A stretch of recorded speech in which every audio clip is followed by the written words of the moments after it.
Uraimov Mirlan'a başkanlık. Uraimov Mirlan'a. Uraimov Mirlan'a. Adahan Madumarov'tan. Madumarov Adahan'dan. Madumarov Adahan'dan. Rahmat. Endi dagы biraz түшүндүрүп кетейин. Бул жер мына ушул айыл Мирлан Ураимовдун кичи мекени. Ушул жерде туулуп өсүп, ушул жерде чоңойгон жигит. Ушулар биз чек арасы боюнча машинени бүтүн өзүнөп келген. Анан кийин ошол жерде карап турсак мына Кемпират чыкты. Мен башка жактарына токтолуп эле коеюн. Кемпират боюнча чыкты. Ошондо Мирлан келип, мына Асамиди деген жигит турат. Экөө ошол башынан аяка ушул жерде болуп аткан ишти көргөзүп, чындыкты бүт Кыргызстанга, бүт башка дүйнө жүзү боюнча түз эфирден алып берип отуруп, элге маалымат, туура маалымат жетип, элдер бул жок, жерибизди, суубузду беребиз деп көтөрүлүп, анан айласыздан болду Кемпират калды дешкен. Азыр эми ошол иш аягына чыга элек. Сен буну качан аткарасың, мына кол койгон, протоколго кол койгонуңду? Качан бири өкмөтүңдө карап, токтом кабыл алып, мыйзамга айландырып, жогорку кеңешке киргизесиң? Качан жогорку кеңештен бекитесиң? Качан ратификация кыласың? Качан кол коесуң деп сайгылап алса керек. Анан эми ошол иштерди ушундай ала булуп, кара булуп келип, акыйкатсыздыктын чеңгелине кармалайын деп турганда, ошолордун үн катпай аткандыгы кыргыздар билип коюш керекпиз. Эл таанып алыш керекпиз. Алардын чыныгы жүзү кандай экендигин билип коюшуңар керек.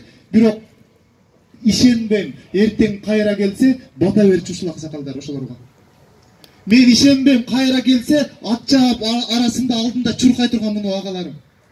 Ошол себептен урматтуулар, кимдин ким экендигин биле турган убак келди. Акыйкый оппозициябы, алар бизди жамандаганбы, алар биз менен күрөшкөнбү, Мадумаров өмүрбөй тепкилеп келгенби, айырмасы жок. Алардын башына акыйкатсыздык жааганда Мадумаров коргоп чыккан. Тилек каршы бүгүн алардан үн чыккан жок. Үн чыкпайт дагы. Аларда андай духту, андай мүнөздү, андай эркти, андай жүздү жараткан бербеген экен.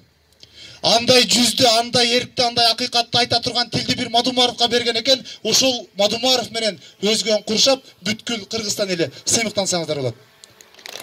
Тилекке каршы сыймыктангандын ордуна, коргогондун ордуна, колдогондун ордуна биз дагы үнүн катпай, унча албай отурабыз.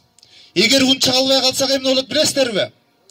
20 жылдан ашуун 30 жылга тете жок дегенде Кыргызстандын топурагын бир жыттап алсам экен. Абасын бир жутсам ошол мага жетишет болчу деп Өзбекстандын чек арасына чейин келип, чек аранын артыкы бетинен ала тоосун бир карап кылчайып, ичинден сыздап өтүп кеткен Разаковдун тагдырын кайталабайлы. Тилегибиз калыс экен, жаратканды сүйгөн эли кул экенбиз. Разаковдун артынан ошол кылымдаш, ниеттеш пикирлер сапарлаш катары Мадумаровдай уулду бериптир, барктап калалы. Эгер бүгүн биз ушундай учурда деген уулуңарды коргоп колдоп кала албасак, анда түбөлүккө акыйкаттын оозу жабылды деп билгиле. Эгер Мадумаровду бүгүн коргоп калбасак, артында ошол кезде силер үчүн дагы чыккынчы беренени накта пешенеге кага турган убактар келип калышы мүмкүн. Ошол себептен бүгүн биз айырмаланып башкалардан койсо, Кудай буйрса ишенебиз. Адахан Мадумаровдун колун тартса, анда дагы ишенебиз.